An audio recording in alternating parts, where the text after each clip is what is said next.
Welcome to the Aging Well podcast. My guest is Wayne Lehrer, an accomplished individual with a diverse and inspiring background. Wayne shares his journey and discusses his two books, The Art of Conscious Aging, an operation manual for an extraordinary third act, and A Prodigy Within, the quest to discover your life's purpose for late bloomers and other seekers. You will learn about the concept of an extraordinary third act, discover practical steps to embrace aging positively, and hear inspiring stories of those who have found fulfillment later in life. Wayne also emphasizes the importance of community and relationships in conscious aging. Join us for this engaging conversation filled with wisdom and practical advice for aging well. Wayne, welcome to the Aging Well podcast. Let's start by having you tell our listeners and viewers a little bit about yourself. Hey, Jeff, thanks for having me on. Well, let's see. 73 years old, young, got an itch a couple years ago at the request of a number of friends to write a book. I really started thinking about this whole process of aging. And after a lifetime of doing a lot of different kinds of things, and also after a lifetime of having been really focused on my health and my well-being, on having a spiritual life, on many of the things that I realized I'd sort of been preparing for this moment my entire life. I know a lot of people haven't. A lot of people did the straight route of married, work, family, building and stuff. I haven't lived that kind of life. I started questioning people and looking at my own process. And a lot of that had to do with the fact that I sort of hit this wall at my early 60s of feeling a sort of low-grade depression beneath and behind feelings about what was happening in my life, and having reached the end of a professional endeavor I'd been involved in. And I went to a therapist, and the therapist wanted to work with me on why I was depressed. After a few months, I realized that depression wasn't really my issue.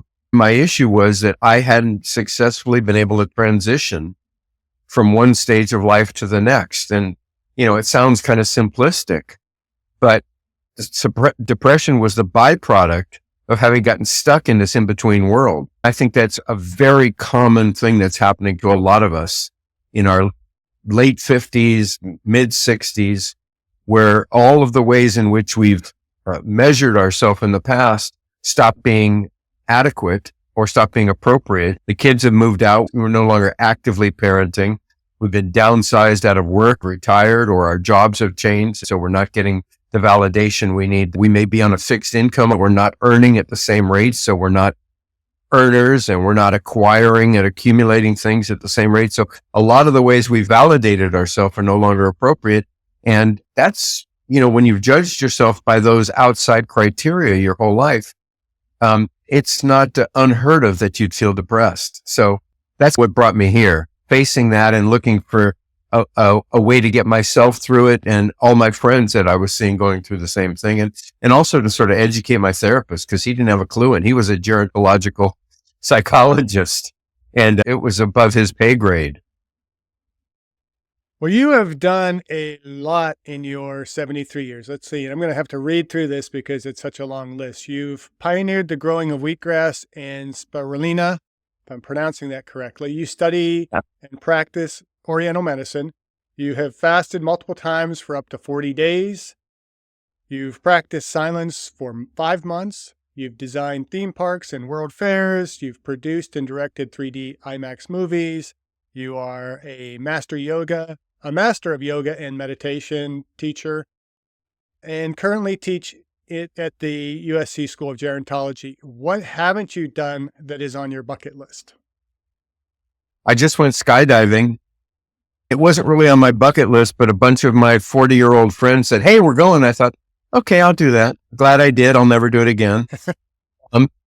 Well, I guess on my bucket list for now is sharing what I've learned here. I think we're at a critical impasse. All of those things I've done, all different stages, they all came from the same place inside of me, which is I'm a curious artist. Whether painting, sculpting, teaching, designing, was always out of this curiosity. And I'd get an itch to do something. That's kind of what drove me to this place. So yeah, I guess my interest now is in finding a way to help people that are aging to find a meaningful third act? I think it's a much more complex issue than it appears to be on the surface. It's not just retiring and coming up with a daily plan of what you're going to do. You've really got to look at your value system. You got to create an entirely new value system. I've written a book, The Art of Conscious Aging. It's subtitled An Operating Manual for Living an Extraordinary Third Act. I think we need an operating manual because we need to measure what it is and how we judge ourselves completely differently. So my bucket list is to find a way to get it out there. Podcast is one way to share the message in a very simple way. I also think that I'd like to do large scale workshops. I was part of an earlier endeavor called EST and helped co-manage the first EST training in India in the 70s. I got to see what having 300, 400, 500 people in a room at the same time, processing something and supporting each other, being honest about their feelings, how powerful and transformative it was. Between that and coaching people one-on-one to make this transition and just to have people read the book, it's pretty simple once you start being willing to embrace it. When we talk about bucket lists, I think sometimes people can have these bucket lists in retirement and their third act and not really be purposeful with them. Simply a list and a bunch of boxes to check off. But purpose is a really important topic here on the Aging Well podcast. It seems to be coming up more and more in the different interviews I've been doing. In addition to your book, The Art of Conscious Aging, you also wrote another book, The Prodigy Within, The Quest to Discover Your Life's Purpose for Late Bloomers and Other Seekers. Can you tell us a little bit more about those two books and what inspired you to write them, other than people edging you along to write these books? Well, my other book, The Prodigy Within, The Quest to Discover Your Life's Purpose for Late Bloomers and Other Seekers, the idea behind it was that when I wrote it, I was in my mid-40s, maybe 50. I'm a big fan of mythology and a big fan of King Arthur and the quest for the Holy Grail. And in it, Parsifal, known as the Fool, Parsifal was sent out to find the Grail called the Cup of Destiny. And if you drank of the Cup of Destiny, you'd receive everlasting life. But the Cup of Destiny is really, I believe that what the metaphor is discovering your true purpose. And if you're living your true purpose, then you're going to have, quote unquote, everlasting life. In other words, your life's going to be full. And what occurred to me at that point was that it really wasn't until mid to late life that you'd accrued enough experience and enough knowledge, pursued your gifts, recognized your natural proclivities and talents, that you could pull all of that together and actually discover what your purpose is. I know a lot of people discover a professional purpose early on, but I don't think a lot of people actually find their true purpose early on in life. I think we spend the first part of our lives acquiring, and accruing different talents and different skills and different interests. And there comes a point when the world speaks to us. This goes back to the idea that King Arthur said to Parsifal, he said, when you get to where the Grail Cup is and it's held out in front of you, you can't reach out for it. In other words, you can't grab for that stuff with egotism. What you have to do is ask this question, how may I be of service? And it's only at midlife when you've already done all the me stuff and building for yourself and your family that you can truly ask the bigger question, what ails humanity? How may my particular skills, my particular talents, my particular interests make an offering into the world? I believe that in mid to late life, we fashion that offering in response to the thing in the world that speaks to us. For example, with myself, I looked back at my life and I thought, I've been preparing for this my whole time. I've studied diets, Oriental medicine, fasting. I've had sleep issues. I've always been on a spiritual path. I've always been involved in building communities, a bunch of the issues that we'll talk about later, but the issues that make up the third act operating system. I'd sort of been doing all of those. It was obvious to me that this is the place where I would be of greatest use to others and therefore to myself to be able to make a true offering. And I think each of us reaches that place. And I'm sure that to some extent that's motivated you to do this podcast, to say, hey, I've got this certain skill set and I feel this certain calling out there. How can I respond to it? It's one thing to have a bucket list, and bucket lists are great. One of the things I got very aware of in my late 50s and early 60s was that I had a huge amount of regrets, not only for a lot of stupid things I'd done and opportunities I'd passed up. But in general, in life, many of those things I've had the chance to clean up or take responsibility for. And those were high on my bucket list, way higher than jumping out of an airplane. And ultimately, when we talk about the third act is all about, one of the things that really gets us to this place. A lot of people, when they are at their time of retirement or they're getting to their 60s, they say, what have I created of real value in the world? They ask themselves, have I created real value? Yes. I've created kids, my sons and my daughters, and they've done this and that. I built a company and whatever it is. But that question still has a new level of meaning when we're older, which is, what have I done for the world at large? What have I done for the world beyond myself? I believe that that's a big function of the third act. And I think there's a lot of people out there feeling unmotivated in their third act because all the things they sought and chased, they either achieved them or they achieved them and they rang empty. They didn't really hit the mark in the way they needed to. And they want to ask that question. They don't know where to find it now. Because if a lot of people took jobs just to take jobs because school guided them towards that, as opposed to their passion for something. So you can't earn a living doing that. Later in life, I think that we have the chance to redeem that part and also to answer that bigger question is, how may I create value in the world? What ails humanity? Joseph Campbell talks about, the descent into hell and then you return with the elixir. And I believe that when you hit 60, the elixir is right there. You just have to decide how you want to share it and what kind of offering you're willing to focus on fashioning to put it out into the world. I like that. And you often refer to it as an extraordinary third act. And I really like that. When I write extraordinary, I like to put parentheses around extra to really emphasize that, when we think of extraordinary, we tend to think, well, I'm not extraordinary because I'm not a celebrity or famous or wealthy. But you can be that extraordinary, simple person who maybe has a custodial job or construction job. And how many times we hear somebody say, I'm only this, or I'm just a. And you can be extraordinary in that. Some of these people retire and we say, well, how can I have an extraordinary third act? I'm just a grandparent, or I'm just, whatever. It has to be beyond just what we think to be, celebrity or our definition of extraordinary. How can individuals prepare for this stage of life? I want to answer the thing because I think what you said is really important. It's that it's ordinary. And what makes it extraordinary is that you shift to a place where you finally say, I am enough, I've done enough, I've achieved enough. And in that enoughness, which is really quite ordinary for most of us, it doesn't matter how vast our resumes are and how many things we've done, we still reach this point in life that we wake up, have to make our beds, feed ourselves, showing up for life in a very conscious way at that point, as opposed to just being on a treadmill or raising our kids and having something in the outside world motivating. What makes it extraordinary is being in acceptance of where I'm at, really acknowledging who I am and all that I've done in my life and how extraordinary that is, my spiritual, psychological, and emotional resume.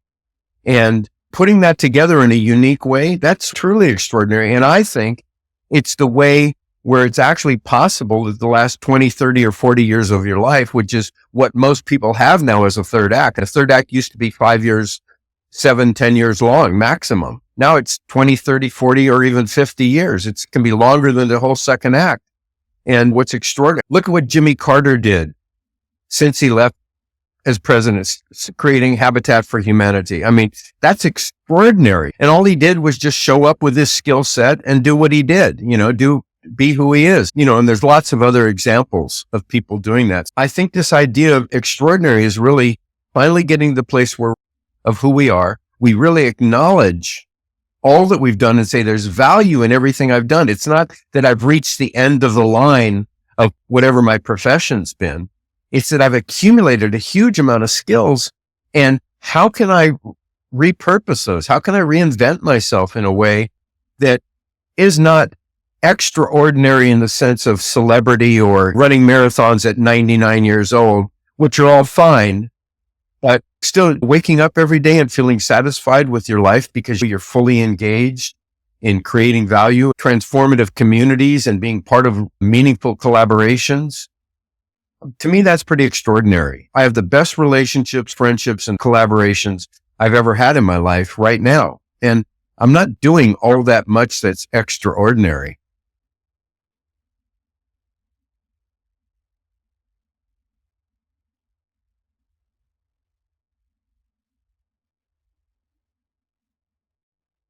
So many people really struggle with this idea of aging and often view it negatively. How can conscious aging change this perspective, and what practical steps can individuals take to embrace aging more positively? That's a great question. And really the one that should be at everybody's mind. It probably is at the forefront of all of our minds when we hit our 60s or whatever the point is where we start recognizing our true mortality, that this is not going to go on forever. We can't just ride forward unconsciously. We have to start making different choices. So in light of that, the first chapter in my book is we have to get to this place where we stop negotiating with reality. It's if you can't run marathons anymore, then running a marathon and being in pain as a result of it, just so that you could put another notch on your belt, is a recipe for suffering, not for quality life. If you've been downsized in work, continuing to fight a lawsuit or whatever it is you want to do to not be in acceptance of that is, again, it may be the right thing to do, but a lot of times it's just holding on to something that's no longer appropriate. For example, this whole idea of not negotiable is when I'm young, I can eat French fries every day and never pay the price. But at my age now, I can't eat weed every day and then sit down and write a book because I'm foggy the next morning if I eat weed. Now that's just for me. And everybody's got those things. I happen to need 6.5 hours of sleep, but I need to get them before 10 o'clock at night. If I get 8 hours after 10 o'clock at night, I'm still exhausted. If I get 6.5 or 7 before 9:30, I'm good to go. So once I know that, that's not a negotiable anymore. In other words, if I'm not paying attention to what the new reality is of being in a 73-year-old body, and I want it to be some other way, then that's a recipe for suffering and unhappiness, and also being a pain in the ass to the people in your life who like saying, grow up, man. You should know better. The other thing is you see a lot is that one of the things that happen to a lot of people when they start to get older is they start living in their stories. I have a chapter in the book. The story you're telling is the life you're living. If you keep telling that same old story, like one of the things that happened for me, I designed 6 pavilions for a World's Fair in South Korea in the 90s. At the top of that whole thing, I was sent home because the owners of the company didn't want to share the stage for me. And I had this huge resentment because it was the peak of my career as a designer. And I told that story ad nauseum. And I couldn't move on with my life as a result. How many people do we know that are older that all they do, you hear the same stories over and over. It's like, there's no room for a new story in there. A lot of this really boils down to acceptance. This is critical to the whole idea of conscious aging that I believe is the real upside of it. When you're younger, you don't really have a way to do a litmus test. For example, with sleep. If I'm bringing mindfulness and conscious awareness to how I feel from day to day, I notice that the days I don't sleep well, I can't do the fun things I want to do. I can't do the service things I want to do. I can't hang out with the people I want to. If I'm using the fact that I've got this great feedback system these days, now that I'm older, which is my body, my mind, and my emotions tell me very quickly, this works and this doesn't work. So I actually believe that getting older is the ultimate feedback system for becoming a more conscious human being. When you're younger, you don't have any feedback. You want to stay up all night one night, and 2 nights, 3 nights in a row, and the third night you got to go deliver a speech. You can do it. I can't even meet with you in the morning and have a conversation on a podcast if I haven't taken care of myself the day before. The short answer to your question is, this is the opportunity to actually pay attention and become more conscious. In that, fine-tune our happiness, fine-tune our quotient for being present, for making a contribution. So can you share some examples or stories of individuals who have successfully navigated their third act with a sense of purpose and fulfillment as you've described it in your book? Before I do, I want to say this in direct response to your question. One of the biggest problems and one of the things that motivated me to write the book is the third act identity crisis. This place between the second act and the identity you have in the second act of acquiring, accumulating, succeeding, achieving, building, competing. Those are all the things we do. We build our business, my family, my identity, my profession. And then we get to this place that all of those things start to wind down. Mid-50s, early 60s, whatever it is for each of us. And then we go to a new value system. And the new value system, as I see it, the new operating system is collaborate, community, give back, become an elder, mentor, share life experience. So that transition is challenging enough, but it's particularly challenging because when we were younger in our first identity crisis, going from high school to college, living in our parents' house to living alone, marrying and building our own families, there's tons of role models for that. And there are very few role models for making the transition into the third act. So I already gave you a great one, which is Jimmy Carter, who for 30, 40 years after retiring as president, made arguably a far greater contribution to the world than he did as a president. A lot of the other people that I know that are those kind of role models did it in the way that falls into the category of ordinary extraordinary, which was they rose to the occasion. They had a passion when they were younger and gave it up to become a mother. Now their kids are gone and they realize, I've always missed that. Now I've got all this life experience, and they spend a year or something writing out a musical and doing a one-person show at a local community. And then I have a friend right now, and then take it potentially to off-Broadway, where people can see what that life of a life well lived, and the fact that that can be embraced again. So yeah, there's I think one of the things that we need to do is we need to actually celebrate these new kinds of role models. One of the things I'm going to be doing in the future is a weekly magazine that every week has somebody who's actually achieving that, whatever it is they are, and it's like at 73, look how this person is reapplying themselves to life. You're probably an excellent role model for that, looking for a way to bring yourself back into the world that's really meaningful to you.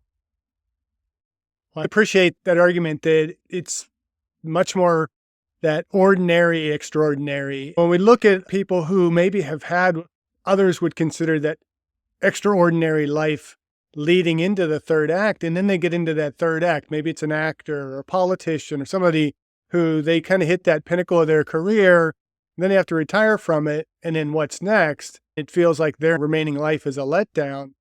They probably have to struggle more to find that conscious third act to be able to find, reformulate themselves, recreate themselves to do something much more impactful. And like you said, Jimmy Carter is far more impactful in his later years than he was as a governor and as a president. There is somebody who basically, if you put extraordinary life in the dictionary, Jimmy Carter's picture would have to be right next to it. We can look at the same thing with Bill Clinton. What Bill Clinton did with the Clinton Foundation in Africa after his presidency was truly extraordinary. Finding ways to get fresh water and end malaria. I mean, this is huge. Millions of people's lives were affected. And he just took a skill set and all of the unique talents he had and his passion. The question that he asked himself that we all have to ask ourselves is, where can I make a real contribution? And it couldn't be clearer with those two guys. Another thing is when you talk about celebrities, one of the issues that I have is if you look at Art Magazine, every month they show a celebrity on there. They only show celebrities now on Art. When they'll show a cover and they'll say, Tom Cruise, 57, he still does his own stunts. So he's being measured by the second act parameters when he's approaching his third act. And most people continue to be measured by their second act parameters. And guess what? You're going to fall short. You're going to feel depressed and let down. I think retirement is really more about reinvention, recreation, reimagining, really asking myself, what is it that I would really like to do now? For many people, it may be the first time in their life they actually have the freedom to ask themselves that question. Early on, they had to get the job, make enough to cover their mortgage and put their kids through school. A lot of people made decisions that compromised what they were passionate about based upon the economic and personal parameters required to do the things necessary in the second act. And so finally having the freedom to do that, whether you're on a set income, albeit fixed, albeit maybe even minimal, you're not having to answer to somebody every day because your kids have moved on. You actually have time to look at yourself and question yourself. Friends are beginning to die, pass away, or move to other places.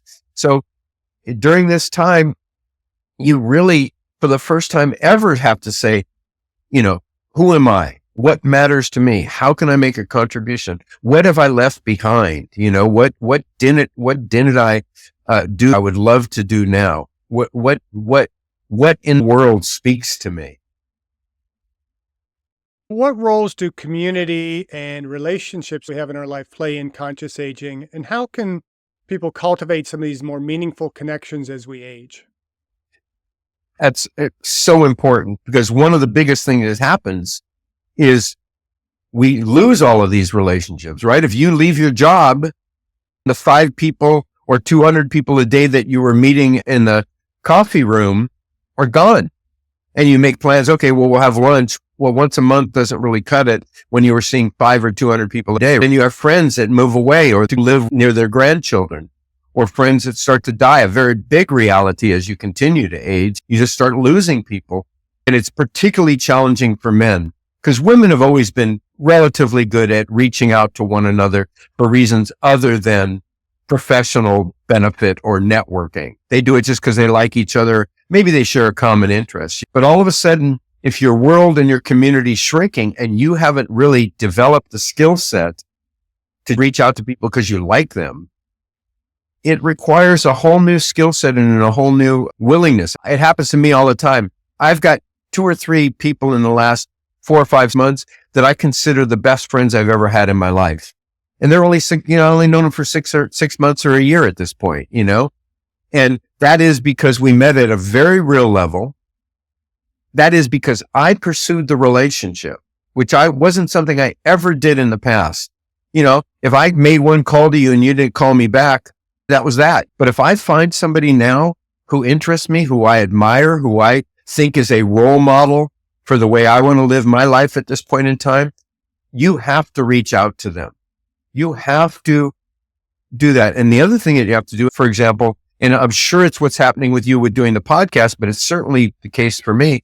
I've written this book and all of the people that have come into my life as a result of writing the book, the president of AARP, the dean of the top gerontology school, the #1 fitness expert for baby boomers, and I could go on and on. All of those people now, they're part of a community. They're part of my community around my book, and I'm part of their community around the school or whatever it is. The other thing is that the other way in which people lose community is common interest. A lot of guys have community based on sports, whether it's watching sports together or playing basketball with buddies. All of a sudden you get a knee injury and you can't play basketball anymore. What are you replacing it with? I was a mountain runner for many years and I mountain ran alone for the most part, but I've had knee replacement and I could mountain run again. And I sometimes run for 200 yards every 800 yards. I do my HIIT training. But if I'm willing to not negotiate the idea that I can't do it, screw it, I'm not going to do anything. Instead, say, wait a second. What I really about mountain running was being in nature, breathing fresh air, being in the sun, having it be meditative. So now I can do that. And I can invite a friend to join me or a couple of friends and have an incredible community around that. I'm a swimmer. I've got a community at my swimming pool. I'm a meditator. I have a meditation group I go to 5 days a week, first thing in the morning. Those people are a new community that wouldn't be there if I wasn't putting my time and energy into that interest. It's got to be almost a heroic effort, I believe, for most people when they get older, to rather than succumb to the fact that your communities are shrinking or disappearing, that your relationships are ending or have changed radically, or people aren't as available to you. It's a heroic effort to go and make that happen. The downside is you become isolated, you become lost, you become depressed. People aren't there for you when you need them. And this doesn't just happen by accident. It happens by saying, this is how most of aging happens. I don't really like that anymore. That's not really that important. Oh, I don't want to do that. Every time we do that, every little decision like that shrinks our life. One of the greatest differences between being young and being old, or an old person, is that when you're young, you're curious about everything. You're willing to try everything new. And when you're old, it's like, been there, done that. I don't like that anymore. I can't do that anymore. Rather than saying, well, I can't do that anymore, but I could do this. Would you like to do this with me? Oh, I've got this new interest. I'm a big basketball fan. I've never played it, but I thought maybe I'll go out and buy a basketball and just start shooting hoops. I'm horrible at it. And I thought that would be fun. And maybe I'd find a couple friends to do it. I actually wrote about it in my book. I'm not going to be running up and down the court, but I could play half court and be bad at it. Since being good at things is no longer the priority for doing them. For me, the priority for doing things now is that they bring me joy. They bring me a certain kind of satisfaction. The other priority is that I get to do them with people I care about. Here's the bottom line. It's on us to do that because no one's going to do it for us. And it's so easy to fall into not noticing that all of these things have slipped away. Finally, one last thing. I believe that when you find your purpose, you become the central hub, a bunch of overlapping communities. It pulls you into additional communities. That's my personal experience and the experience of a lot of people I know. I'm sure you've already had that experience with your podcast. You meet people in the field of electronics. You meet other podcast people, and your world starts expanding again when a lot of the other people around you are complaining about how small their worlds are becoming and how many things they don't do anymore. What about transgenerational connections? How important are they in conscious aging? Reaching out to those younger and people older than us as well. What role do those play in terms of really benefiting us as we're trying to more consciously age and experience that extraordinary third act? I love that. I do coaching, personal coaching, and mostly I've been focused on people transitioning into their third act or creating. I work with a woman who's, a couple of people that are doing encore careers, help them launch their new careers. But it's so strange because I've got this group of 30 and 40-year-old guys that have decided that I'm their guy. I work with this one guy who rowed across the Atlantic alone. And this other guy I was talking about earlier, who's a captain on this 80-foot boat. They need and want that life experience and what comes with it. We don't live in a culture that values the elder. Elders aren't valued. We don't have a lot of role models for people that have either reinvented themselves or are making a real contribution. So I think it's huge. There's not a single 70-year-old grandparent that doesn't tell you their greatest joy in life is being with their grandchildren. One of the big things that's happened in the business world now is this idea of a lot of large corporations have, when people are ready to retire, they work after retirement gigs with them where the people either become mentors to existing people, even though the technology may have passed them as an elder in that company, the skill set they had around their unique piece of their professional life is still being valued. One of the other things that happens a lot in the business world these days is that not only are you brought in as a mentor, but a lot of people go back into the world and they become volunteers just to be in that world and to explore something new. Being around those people is really invigorating. If you're losing your own sense of a future and of hope, you want to be around people that are passionate about that for you as well. Staying involved with younger people is incredible. One of my favorite quotes of all time comes from Francis Ford Coppola, the film director. He said, "Collaboration is the sex of creativity."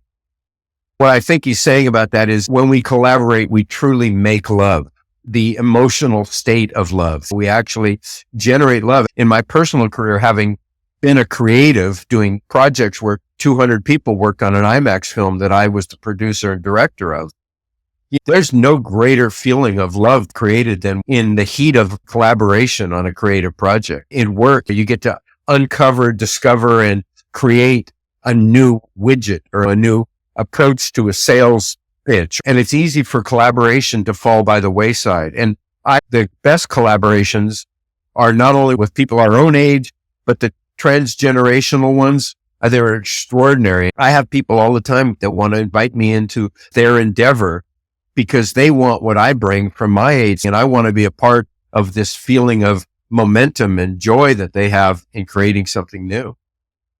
Yeah, that's one of the biggest blessings I have in my life, is being a college professor and being able to experience that on a daily basis with my students. It's not just a matter of getting up and regurgitating a bunch of knowledge that I've accumulated over the years. To me, it's that sensation of being able to create something better than myself. As I educate my students, I want them to get smarter than me. I want them to know more than me and learn more than me, so that eventually I'm the one that needs to be learning from them. I think that's absolutely necessary. And it's what the circle of life is.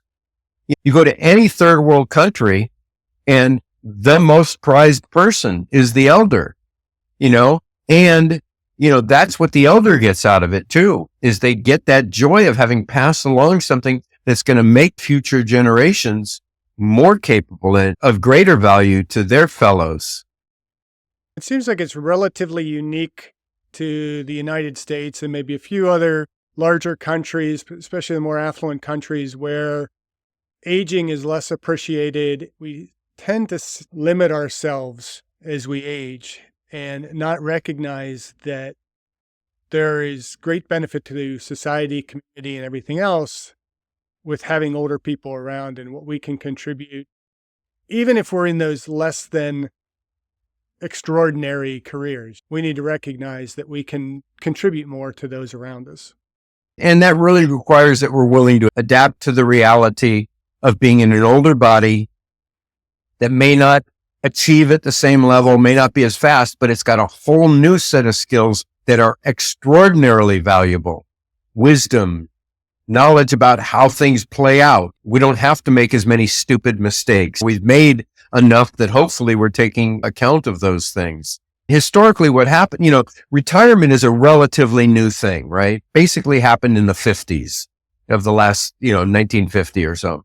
Prior to that, there was really no such thing as retirement. The average person lived to 62. They worked right up until the end, and they had 2, 3, 4, 5 years of critical demise. Then all of a sudden, we lived longer. We had savings. We may have had a pension fund. These are modern inventions we take for granted. Nutrition, exercise, psychology, all basically peaked and came into fruition in the middle of the last century. These are all things that have affected what could be the period known as retirement. But there's been this lag time between when those things happened and the fact that we've now got 20, 30, or 40 years and any reality to what that retirement might look like, that it could actually be not only as valuable as anything we've ever done, but one of the catchphrases I use in my book is, the rest of your life could be the best of your life. If I put together all of the aspects of myself in one place and make a contribution, I can't imagine anything feeling better than that. For example, personally, I get to teach meditation. I get to do yoga, help people with diet and sleep, and help people with facing their story, the story they're telling, and letting go of the old story. I get to coach people into encore professions. Every skill I've ever worked on, I get to use in one place. That's so incredibly satisfying. So if you ask me, as you did in the beginning, what's my bucket list? My bucket list is to be me in all that I've become. And I believe that if we reframe this idea of retirement into reinvention, redesign, recreation, reimagining, allowing, then the possibilities are really quite extraordinary. It really brings us back to the concept of purpose. And I had on an earlier podcast, I had Ann Hall, who her business is the purpose equation, and she works with people to identify their purposes. And her perspective of purpose was much more the what gets you up in the morning, what gets you going and striving whatever you're going to accomplish in that day. And that's something we begin to recognize younger in life. And, that's what's driving us through our careers, second age into third age and so on. But then there's that more dynamic idea of purpose where it's, why have we had that purpose all our lives? What's it leading us to? What are we supposed to do with it now as we enter into that third age? I really think it's this two-faced aspect of purpose where it's what drives us, but then it's also why we're being driven the way we're being driven and what we're supposed to do with that. Really, well, the title of my previous book, The Prodigy Within, was that I believe that behind every single interest I've ever had, every single job that came to me, either because I chased it or it just came randomly out of nowhere, all of those things came for a reason. And when I look back over the course of my life, and I've done this with many other people, helping them to do the same, when I look back over that, it became pretty obvious that all of those things came together so that I could be this particular person that I am now. And so I believe the greater purpose is to take all of those diverse experiences, take my natural interests, take my hobbies, and that somehow not every single one of them, but something cultivated in all those different phases of life, all were there to generate a being who's in a place where that being can make a contribution, truly be an elder in the highest sense of the term, where they're giving back to their tribe, to their culture, to their community, to their family, to their nation, And so listening for that prodigy within, that still small voice that's been guiding me, and then valuing it is essential to the process. And like I said, I don't really feel like we're in a place to do that until late life, when we're no longer distracted with all the other things we have to do. And we actually ask the question, have I created real value? What do I really want to do? What brings me joy at this point in life where I'm not going to the office anymore, where I'm not taking kids to soccer game every day, and from that, making some decisions. And I think there's some of them are as small as saying, I really like gardening, or I like basketball. Hey, shooting a hoop once every 2 weeks with friends, would be great. That's on the smallest level. And, we have this strange idea about happiness that it's both a place and it's a level of achievement. When in fact, when you look at what actually makes you happy, when I look back at what makes me happy, it's the quality of the things I do every day. I love swimming. Now, I love swimming for 30 to 40 minutes. I don't love swimming when I do 45 minutes or an hour. It's no longer fun for me. It's good exercise, maybe beyond there, but I might need a nap after that. I love going to my meditation group and sitting for 20 minutes. Would I like it as much if it was an hour long sit every day? Maybe not. So defining all these little things and actually really looking at what is, I talk in the book also about authentic happiness. And it's being grateful for all the little small things that make up a day. Being able to be there for your students, putting together your curriculum for the year, all the little pieces of something are where the happiness and the joy reside. And if I'm no longer busy achieving the ultimate goal, and I can put my attention on the little pieces in service to a greater purpose, I think I'm in, an extraordinary place. I've often been asked the question, if you could go back in time and change one thing in your life, what would you change? And my response has always been nothing, because I know that if I change even the worst thing that I've ever done in my life, it's going to alter who I am right now. And it's going to alter other people along that pathway. And, It's altering the trajectory of life and the fabric of time and presence and everything. I really wholeheartedly believe that going through the experiences that we go through at the time we go through them for the purpose of developing us for that purpose that you talk about. Well, I'll inadvertently answer your question. I spent far too much of my life being a victim. I lived an upper middle class life, and yet I still participated in being the victim of an alcoholic father and this and that, whatever the issues were. And I have to say that being liberated from that and no longer making my decision based upon being a victim is something I truly wish I would have gotten to sooner, but I'm happy that I've gotten to it now. And I think that it's so easy for people when they go to their third act for their victimhood to increase. I don't have enough money. My kids don't call me back. I don't like the food they serve at this home. I can't do this anymore. Victimhood becomes one of the cornerstones of a lot of people's conversations. The story you're telling is the life you're living. So to be relieved of that story at this point in life, that's the single greatest gift I could have gotten. And it was a lot of psychological and spiritual work to get to it. And for me, it took a whole life to get to it. It wasn't until I turned 60 that I was kind of finally free of my victim story. But thank God, because when I look around and see other people in their 60s, 70s, 80s, I mean, obviously we know a lot of people in their 40s, that's all they do is tell you their victim story, the doctor thing, the way their kids are smoking pot or whatever it is, right? So my answer is stop being the victim and start becoming a co-creator. That's a perfect answer. I like that. And so another question that I do ask of all my guests, what are you doing personally to age well?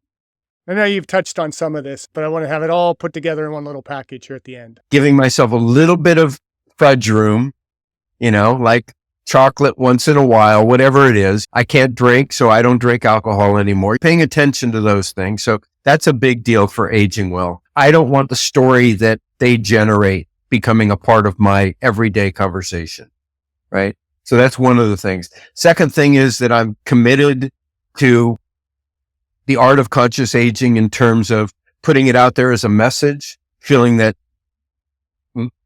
some higher spiritual force in the universe, tapped me on the head and said, this is your gift. This is the thing that you have to share, that you can do, and looking for ways to do that, embracing the opportunities as they come forth. That's certainly a big part. Reaching out and creating relationships and valuing community when I never did that before. Also part of the art of conscious aging for me and aging well. Giving myself permission, really being okay with this idea of enough. Part of that is not judging myself by what I used to be able to do and what I can't do now, but instead going, a 2-3 mile hike is fine. A hike to a place where I sit and meditate rather than putting 7 miles under my belt or 10 miles under my belt. Coming to the place where enough is enough, huge part of enjoying the quality of my later life. And finally, cultivating this passion with curiosity again. It's like, what's in front of me? What can hold me? Because I don't know how this thing that I'm doing is going to unfold. I don't know how the book's going to get published or what kind of speaking gigs any of that kind of stuff. All I know is that it's my job to reach out and put it there and then to embrace whatever comes along. A lot of the past was being a victim or living in the life of not enough. I couldn't really be happy with what showed up. If that's still a part of your life when you're older, the Buddhists say all attachment is suffering. If you have an attachment, if you have something you're holding on to, something you want to happen, it's probably not going to happen exactly as you want. So there's some degree of suffering in there. But if you live in acceptance and surrender, which is what I attempt to do now, a lot of that is by saying, these are the things I like. Meditating daily gives me that perspective. Being in community with people you like. I don't have anyone in my world anymore except for maybe family members that I don't want to spend time with. Even my family members, I made peace with all of them. I have the best relationships I've ever had in my life. There's really no one in my life, professionally or personally, that I don't want to be with and that don't value me. It's sort of across the board decisions about quality of life decisions and knowing that enough is enough. Well, you're aging well. Well, thank you. I think this has been a fascinating conversation, as I knew it would be as we first kind of talked a couple of weeks ago. Is there anything left that you want to add? If anybody's interested in exploring these questions, you can go to my website, waynelehrer.com. I offer a 30-minute discovery session where we can talk about possible ways to interact together. I have a page that you can download on what I believe are the elements of authentic happiness, and another page where you can sign up. I write these daily fortune cookies. I don't send them out daily right now, but they're 299 word statements on conscious aging. Reach out. And I'm always interested in talking to anybody who's either successfully made this transition and wants to share it with others, or is grappling with how to do it themselves. So you've shared the website, the book that's available on Amazon, Barnes & Nobles, and all your standard bookstores. Is it available also on the website? Well, the book that's available is The Prodigy Within. My other book will be out in about 2 months. If you go to my website and sign up for it, I'll let you know when the copies are coming out. That'll be The Art of Conscious Aging, an operating manual for an extraordinary third act. That will be shared in the description notes as well, so we have a link Great. for the webpage. Wayne, I thoroughly enjoyed the conversation. Thank you. Keep making the third act extraordinary. Keep aging well. Thanks for your passion, the contribution you're making, Jeff. This was really cool. I appreciate the opportunity to share. To do this again. I look forward to